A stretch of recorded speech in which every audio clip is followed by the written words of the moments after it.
Hello everyone. So this is a brand new section I'm going to start under Learn with SSP. This is a miscellaneous section which is titled Questions whose answer you should know. So what exactly this offers is some miscellaneous question for JE only. This can act perfectly as the set of questions before JE mains or JE advanced to try and ponder upon this. And one more thing is, one important thing is, and one surprising thing is, seeing this question, those who have already appeared for J, they can also try to recall their J days. So no issues. This is meant for anyone, those who have given J or want to see questions which students prepare for J.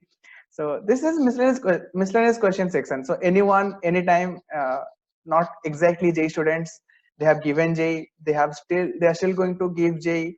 They are in the revision period. Anyone at any time they can see. So this is a brand new section, questions whose answer you should know.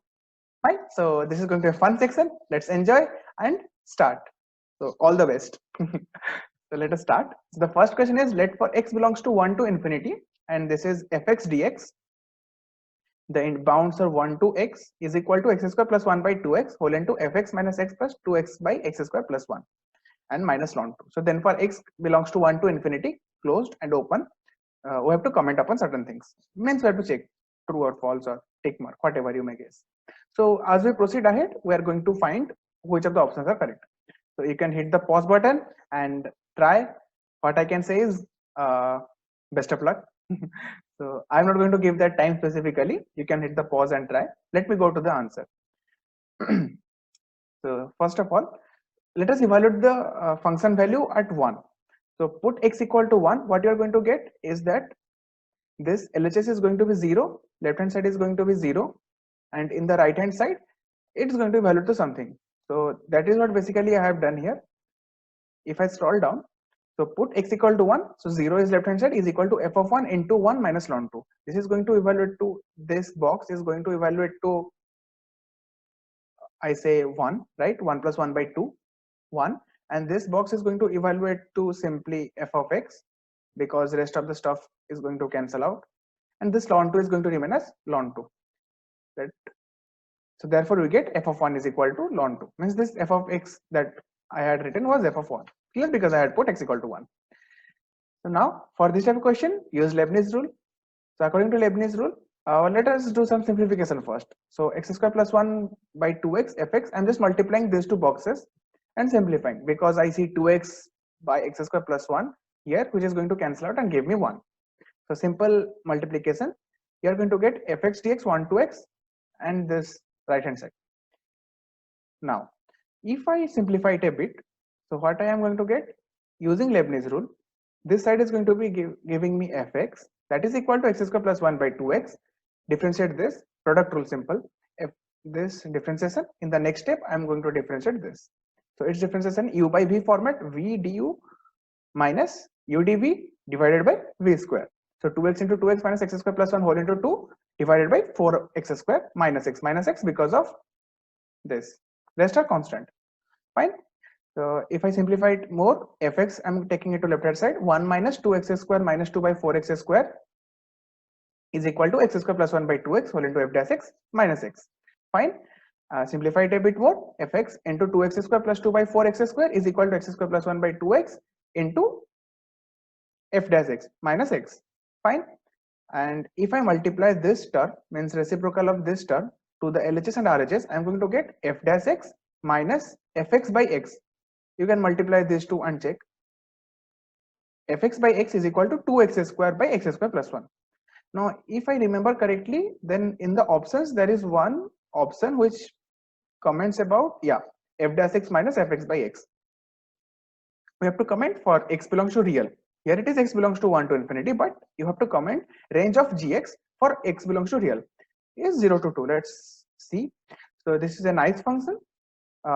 If I try to evaluate its limit at x tends to infinity, it is going to be 2. I have taught you in limits chapter. And if I put x equal to 0, value is going to be 0. So its range is going to be close 0 to open 2. Why I'm not taking towards the negative infinity? Because it is an even function.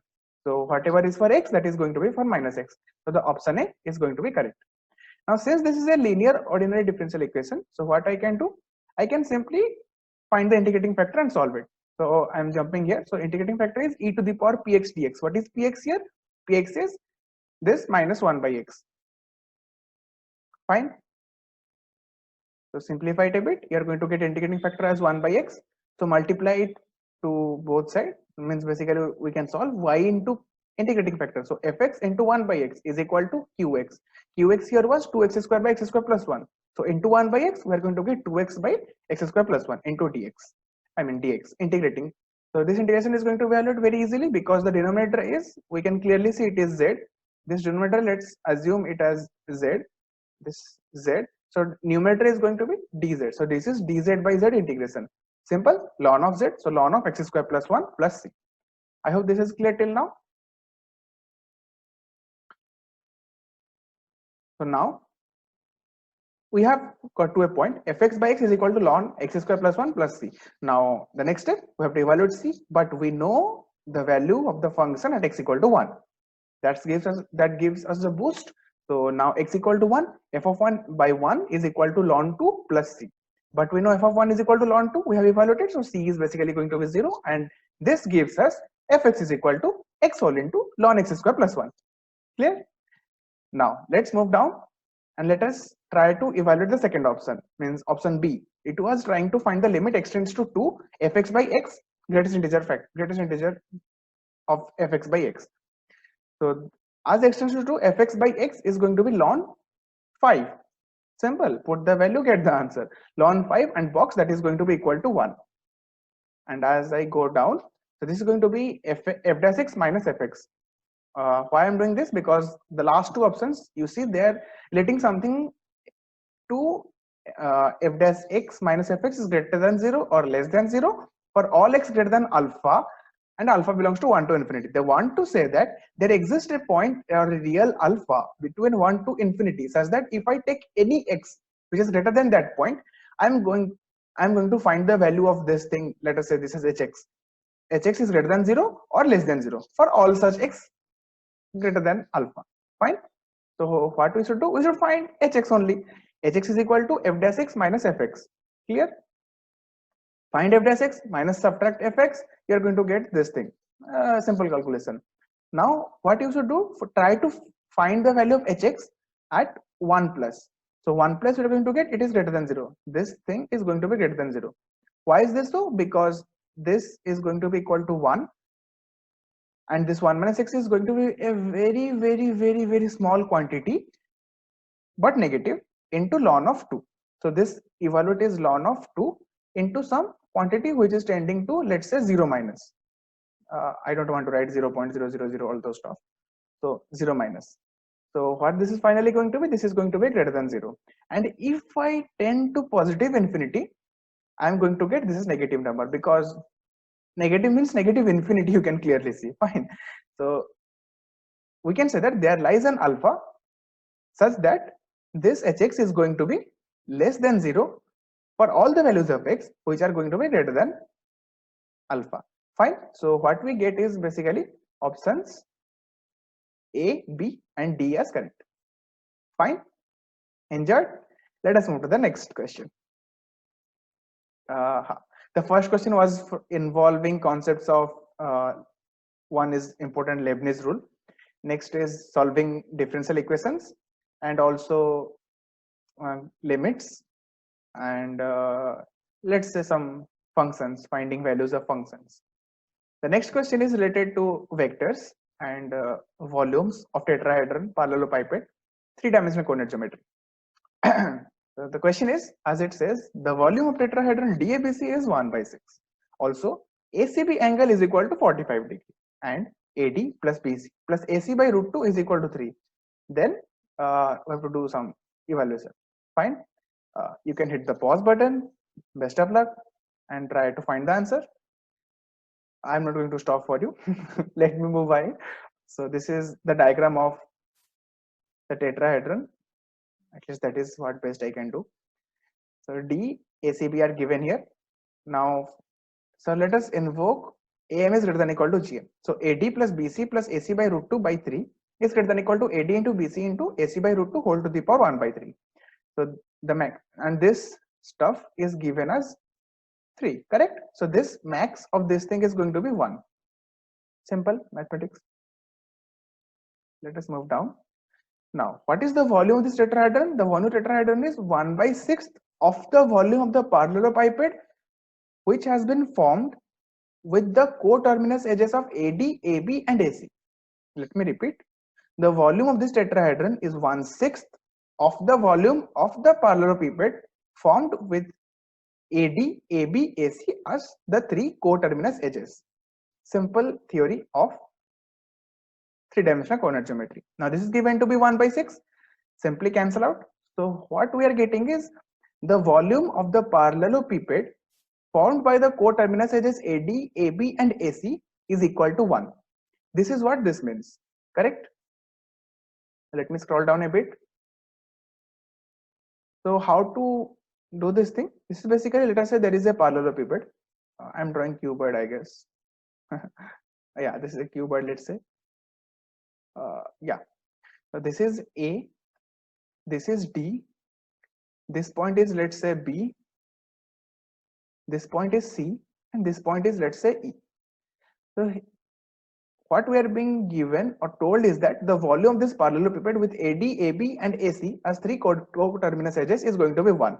So how to find the volume of this parallelepiped? It is going to be area of this region, which I am showing by dot actually. This region means the base into AD and the angle between the area vector of A, B, C, E, and D. Let me say that theta. So what I'm going to get is area of AD into area of ABC. Oh, sorry, that is going to be ABCE. Simple typo means while writing. Okay, so ABCE and cos theta. What is theta? Theta is the angle between AD and the base ABC. Okay, ABCE. Fine. So AD forms with area vector of ABC. Clear?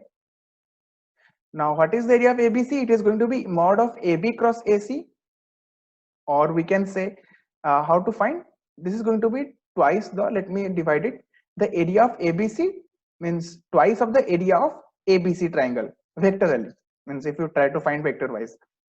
So how to find the area of triangle ABC? Triangle of area of triangle ABC is going to be half into, and outside 2 is there, so that is going to be cancelled, and we know the angle of ACB. It is given in the question, so that is going to be 45 degree. This angle is given, this angle is given to be 45 degree. So we can try AC, BC, and 40 sine of 45 degree. That is going to be the area of ABC. Clear? Let me say again. How to find the area of the parallelogram or whatever is there, parallelogram ABCE, it is going to be twice the area of the triangle ABC. Now, how to find the area of the triangle ABC? It is going to be half of AC cross BC. Fine. And the mod value. So half of AC into BC into sine of 45 degree, because we know angle ACB is going to be 45 degree. It is given in the question.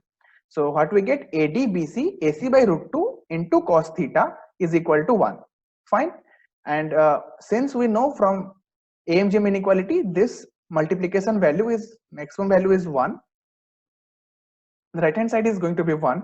So if this value drops below 1, cos theta has to go above 1, which is never ever possible. So cos theta is equal to 1, and these three things have to attain the maximum value, which means individually they are going to be equal by again AMGM inequality, and right side is going to be equal to 1. So clear? Cos theta equal to 1. What does this mean? This means that theta is equal to 0 degree. What does this mean? I am repeating the same thing. This means that AD is going to be perpendicular to the ABCE surface, or in our case, AD, the side of the tetrahedron, is going to be perpendicular to the base triangle ABC. Clear? That's a great hint. Next is, if I invoke AD equal to BC equal to AC by root 2 is equal to 1. Why equal to 1? Because the sum, because they all three are equal, and their sum is going to be 3. So they all the three are equal. So AC is equal to root 2, BC is equal to 1, AD equal to 1. Now till this, I hope you have followed me. So AD equal to 1. Next, you have to find CD also. So how to find CD? Now CD, what I'm trying to say is AD is perpendicular to AD is perpendicular to the surface. So this AD is going to be perpendicular to this AD is going to be perpendicular here. Means AD, AC and CD. It is going to be right angle triangle. Clear? We know AC is equal to root 2. We know AD is equal to 1 from the calculations as we did now. So we can find CD. CD is going to be root 2 square plus 1 square whole root. It is going to be root over of 3. Clear? So we get CD as also equal to root over of 3. What remains is, okay, so now in the triangle that is given below, the base triangle ABC, we know BC is equal to 1. From here we know BC is equal to 1. Next we also know AC is equal to root 2, again from here, and also we know there is a 45-degree angle here. Now this is 45 degree, this is root 2, this is 1. Now this is solution of triangle question.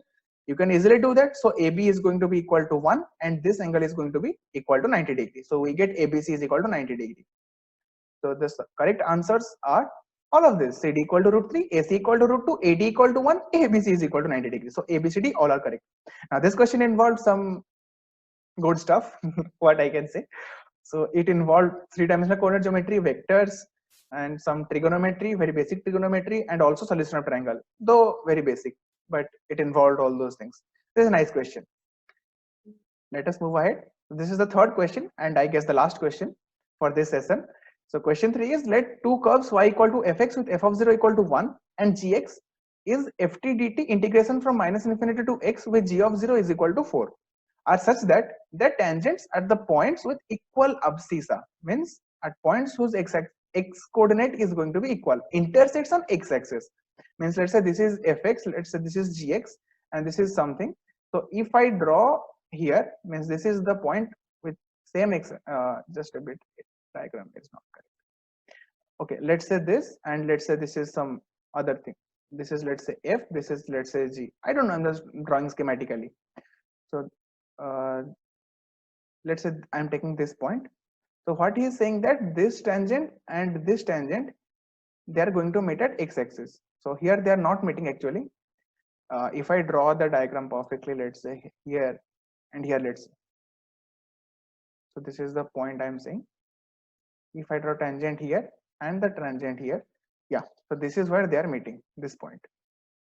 Don't go into the diagram, you can get the, you're going to get the essence, don't worry about that. So this is given, and then we have to comment upon certain things. Now clearly you have to find fx and gx, because you can see from the options, without fx and gx you are not going to find this thing. So just for your sake of understanding, let me draw how fx and gx should be looking. Let's say this is fx and let's say this is gx. Let me change the color. Okay, let me take something else, and then let's say this is the same x coordinate. So if I draw the tangent here, it is going to be like this, and if I draw the tangent here, this thing is going to be like this. Some shaky thing is going on. So this means if I draw tangent to the two curves where their x coordinate is going to be same, then they are going to intersect in the x-axis. Clear? Let me erase all this drawing and then move ahead. So simply what I can say is, again apply Leibniz rule. So gx is equal to integration of minus infinity to x ft dt, simple Leibniz rule. So g dash x is going to be fx into 1. You can use simple Leibniz rule. I am repeating thrice. Okay, so let the point be x and fx, and x and gx are those 2 points whose x coordinate is same, and one lies on f, one lies on g. Points where tangents are drawn. Now what is the equation of the tangent? Y minus fx is equal to f dash x, the slope of the tangent at the point x, into x minus x. This is the equation. Y minus y1 equal to, we know x1 and y1. Let's say this is x1, this is y1. So y minus y1 is equal to m into x minus x1. Again in the g, it is going to y minus gx is equal to g dash x whole into x minus x. Now what we know that they intersect on the x-axis, means if I make y coordinate 0, then whatever the capital X coordinate is going to be, it is going to be same in both the cases. That is simply what I am doing, putting y equals in both the cases. I am getting minus fx by f dash x plus x is equal to minus gx by g dash x plus x. I am going to cancel the x from both the side. I simply cancel them. Let's flip it just a bit, and I'm going to get g dash x by gx dx integration is equal to f dash x by fx dx integration. Let me scroll down a bit. So simply I can see that here try to integrate them. So integrating with respect to x, you're going to get ln gx this side, and this side you're going to get ln fx plus ln c. You can take this c inside. So what I'm going to get finally is gx is equal to c times fx. Now if I say this is going to be true for all x, so this is going to be for all x belongs to real number. Now what I can do is put x equal to 0 because I know the value of g0 and f of 0. So g of 0 is going to be c times f of 0. So f of 0 is equal to 1, g of 0 is equal to 4. So c is simply going to be equal to 4. Wow. So gx is equal to 4 times fx. Now gx equal to 4 times fx, and we also know that g dash x is equal to fx. Fine. So what is g dash x? From the Leibniz rule, yeah, correct. So g dash x is going to be 4 times f dash x, that is equal to fx. Again a differential equation, very simple, variable separable type. So fx is going to, you're going to get fx is equal to e to the power x by 4, and gx is equal to 4 times e to the power x by 4. Clear? So we have finally got fx and gx. Yay! So fx and gx we have got. Let's go to the first option, option A.